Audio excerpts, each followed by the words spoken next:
What happens to the carbon dioxide that plants breathe in? How do they turn it into sugar, their fuel, and our food?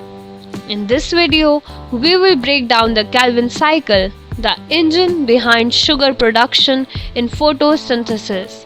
And don't worry, we are starting from zero, so you don't need any prior knowledge. The Calvin cycle, also known as the dark reaction or light independent reaction, takes place in the stroma of chloroplasts. It doesn't need light directly, but it depends on ATP and NADPH produced in the light reactions. The cycle has three phases: carboxylation, reduction, and regeneration. Let's go step by step. Phase 1. Carboxylation. This is where CO₂ is fixed, meaning it gets captured and turned into something useful. The enzyme Rubisco attaches CO₂ to RUBP, a 5-carbon molecule. The result: 2 molecules of 3-phosphoglycerate, 3-PGA. That's our first stable product. Phase 2. Reduction. Here, ATP and NADPH come into play.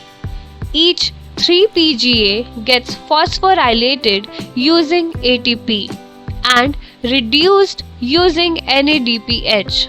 The outcome: G3P, a high-energy 3-carbon sugar. Out of every 6 G3P produced, only 1 exits the cycle to be used for building sugars. The remaining 5 go to Phase 3. Phase 3. Regeneration. The 5 leftover G3P molecules undergo a complex series of rearrangements to regenerate 3 RUBP molecules. This ensures that the cycle can continue running. It uses more ATP in this phase too. Let's pause and look at the energy cost. For each G3P formed, we need 3 CO₂, 9 ATP, and 6 NADPH. So, to make 1 molecule of glucose, the plant needs to spin the cycle twice, using 6 CO₂, 18 ATP, and 12 NADPH. What happens to G3P? It's the foundation for everything: glucose, sucrose, starch, cellulose, amino acids, even oils. Without the Calvin cycle, there is no biosynthesis, no biomass, and no food chain.